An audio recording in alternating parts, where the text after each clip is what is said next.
Poet Adrian rich ने। तो आइए शुरू करते हैं। आप इससे पहले अपने साथ बुक रखिए और नोटबुक और साथ में पेन लेकर बैठिए ताकि आपको नोट करने में आसानी हो। स्टूडेंट्स, आप देख सकते हैं कि स्टैंजा 1 बोर्ड पे मैंने लिखा हुआ है, ठीक है। तो पहले इसे रीड आउट करते हैं, उसके बाद इसके मीनिंग समझने की कोशिश करेंगे। हमारी पोएम है द ट्रीज और इसे पोएट एड्रिन रिच ने लिखा है, ठीक है। और इस पोएम के थ्रू पोएट हमें समझाना चाह रही हैं कि ट्रीज जो है, ये ट्रीज जो हमारा टॉपिक है पोएम का, वो रिप्रेजेंट कर रहे हैं नेचर को, यानी वो प्रकृति का प्रदर्शन कर रहे हैं, ठीक है। और इसके थ्रू ये भी बताना चाह रहे हैं कि हम ह्यूमन बीइंग्स की प्रकृति कैसी है, हमारा नेचर कैसा है, ठीक है। तो दोनों को कंपेयर करते हुए हम इस पोएम को पढ़ेंगे और फिर समझने की कोशिश करेंगे, राइट। तो आइए स्टैंजा 1 पढ़ते हैं। The trees inside are moving out into the forest, the forest that was empty all these days, where no bird could sit, no insect hide, no sun bury its feet in shadow. The forest that was empty all these nights will be full of trees by morning. Poet कहती हैं कि the trees inside, जो पेड़ आज हमने घर में confine करके रखा हुआ है, मीन्स अपने घर के अंदर उसको लगाया हुआ है, वो क्या कर रहे हैं, मूव कर रहे हैं, यानी कोशिश बाहर निकलने की कोशिश कर रहे हैं। और कहाँ जा रहे हैं, फॉरेस्ट की तरफ, जो पहले जंगल हुआ करते थे। आज वो जंगल हमें दिखाई नहीं देते हैं, सिर्फ हमें कंक्रीट के जंगल दिखाई देते हैं। मीन्स हमने जो नेचुरल एनवायरनमेंट था उसको ख़त्म कर दिया है। तो इसलिए पोएट कहती है कि ये जो ट्रीज़ हैं वो फ्रीडम चाहते हैं, उसी तरह हम ह्यूमन बीइंग्स भी फ्रीडम चाहते हैं। स्पेशली वो वुमेन्स की फ्रीडम की बात कर रहे हैं कि घर पे उनको चार दीवारी में रहना पड़ता है और फिर उनको बाहर निकलने की उतनी आज़ादी नहीं है, जिस वजह से वो अपना जो भी उनके अंदर की क्षमता है वो बाहर निकल कर नहीं आती है। तो उस कोशिश को जो है वो पोएट एड्रिन रिच ने ट्रीज के माध्यम से समझाने की कोशिश की है, ठीक है। तो पोएट कहती हैं कि पेड़ पौधों को जो हमने अपने घर के अंदर डेकोरेशन के लिए या अपनी सुविधा के लिए प्लांट करके रखा हुआ है, उनकी फ्रीडम को, जो वो जंगल में जिस तरीके से उनका ग्रोथ होता, तो वो जो उनके बढ़ने को हमने बाउंड कर दिया है, मतलब सीमित कर दिया है।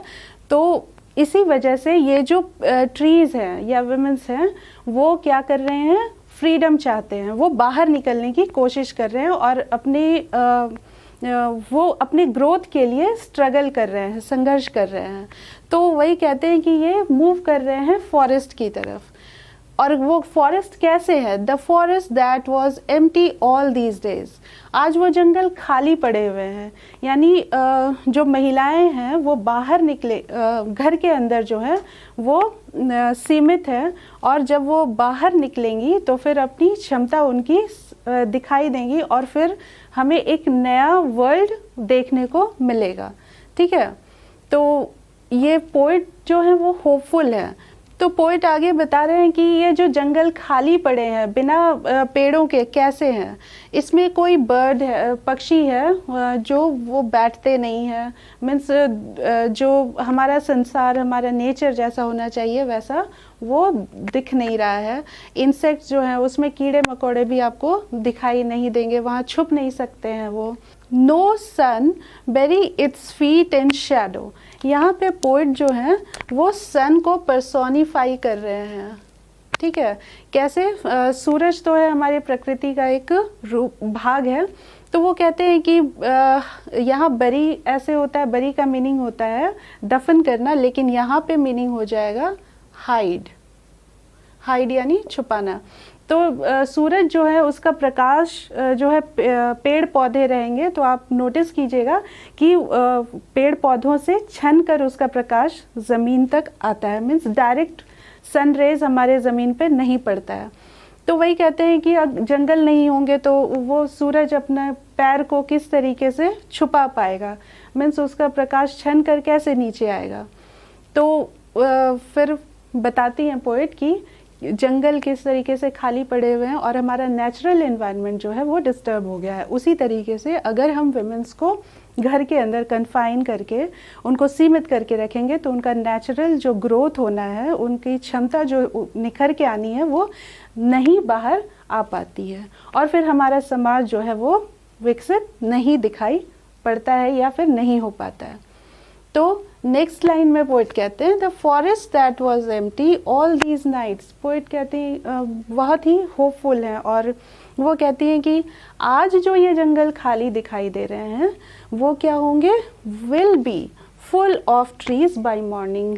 कल सुबह तक यानी इन फ्यूचर वो क्या हो जाएंगे, ट्रीज से भर जाएंगे। लेकिन आज हमारी विमेंस जो है घर के अंदर सीमित हैं, उनकी क्षमता नहीं दिख रही है, लेकिन जब वो बाहर आएंगी तो वो खुल के समाज में अपना योगदान देंगी। ठीक है, तो स्टैंजा 1 में ट्रीज के थ्रू पोइट ने ह्यूमन के फ्रीडम को, मीन्स हम मनुष्य के और स्पेशली विमेंस के फ्रीडम को समझाने की कोशिश की है। दोनों ही स्वतंत्र रहना चाहते हैं और जब किसी को आप स्वतंत्रता दीजिएगा तो फिर उनका नेचुरल ग्रोथ, प्राकृतिक स्वभाव जो है वो सामने दिखाई पड़ता है।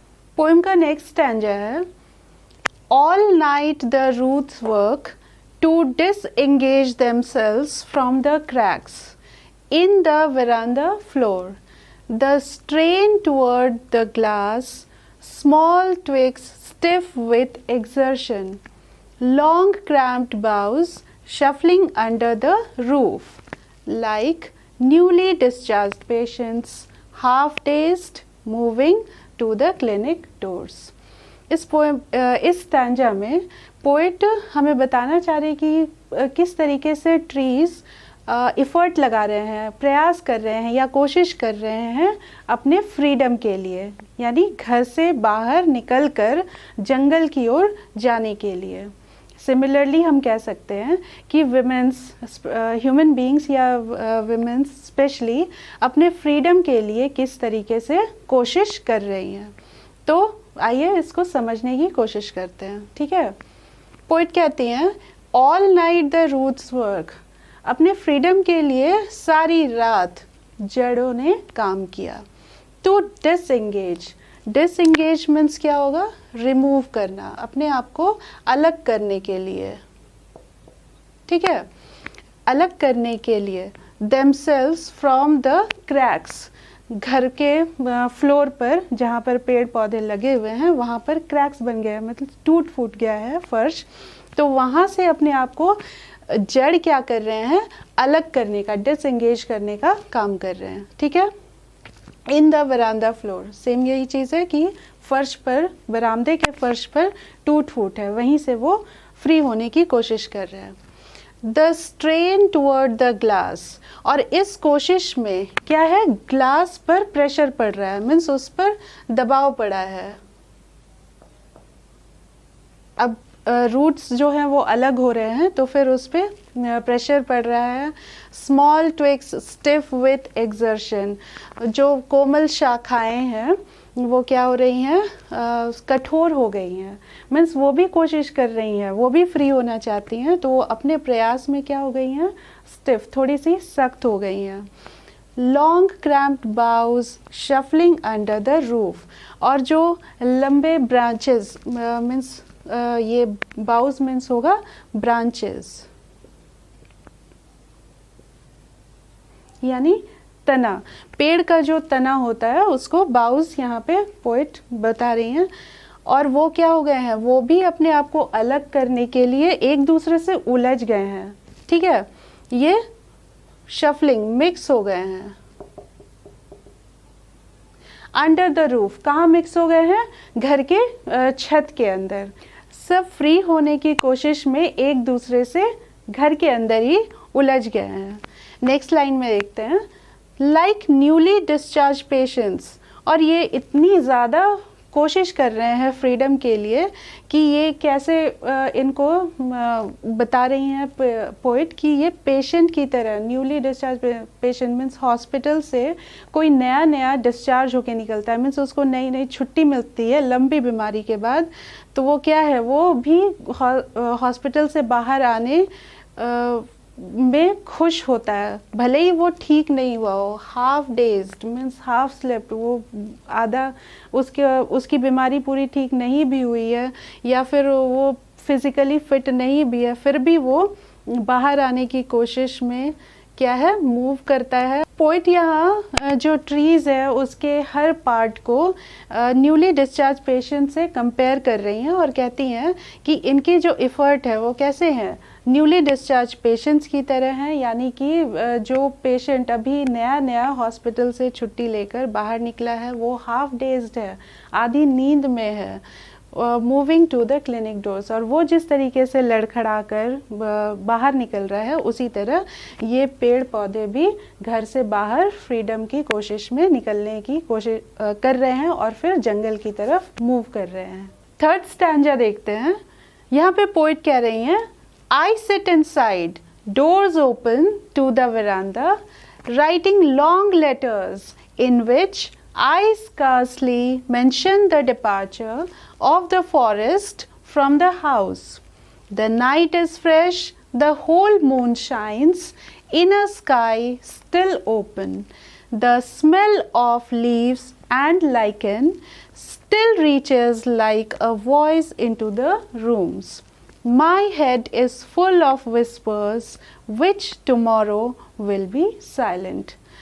यहाँ पोइट कहती हैं कि जो मूवमेंट है, ट्रीज़ का मूवमेंट घर से कहाँ, फॉरेस्ट की तरफ, तो वो कहती हैं कि मैं घर पर ही बैठी हुई हूँ, डोर्स ओपन, और जिस रूम में बैठी हूँ वहाँ का दरवाज़ा खुला हुआ है, टू द वरांदा, किस ओर खुला हुआ है, वरांदा की तरफ, जहाँ पे ये सारा मूवमेंट हो रहा है। राइटिंग लॉन्ग लेटर्स, और पोइट क्या कर रही हैं, वो लंबी लंबी चिट्ठियाँ लिख रही हैं, वो अपनी राइटिंग, पोइट का लिखना प्रोफेशन है, काम है, तो वो उसी में बिजी हैं। इन विच आई स्कार्सली मेंशन द डिपार्चर,